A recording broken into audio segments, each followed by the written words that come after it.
মাথার ভেতর কেউ কথা রেখে চলে গেছে আজ। কত দূর পালাবো? উপায়? মাথার ভেতর কেউ কথা রেখে চলে গেছে চুপি চুপি। আজ সেই বহনের দায় বেরিয়ে পড়েছি তাই। প্রতিবারই এরকম হয়, ক্ষুধাহীন তৃষ্ণাহীন যাব। নিজেকে ভেবেছি এক অভিশপ্ত ডানা ভাঙা পাখি, বুকে হেঁটে দিগন্তে পৌঁছাবো।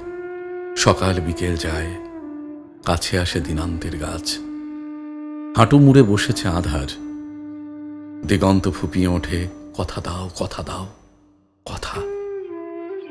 তার বুঝি কেউ নেই আর, এবার দেবার পালা। কার কথা কাকে দিয়ে যায়? স্বপ্ন ছাড়া অর্থ অসম্ভব। প্রতিটি লেখার ছিল শুধু কথা বহনের দায়, তারপর সম্পর্ক নীরব।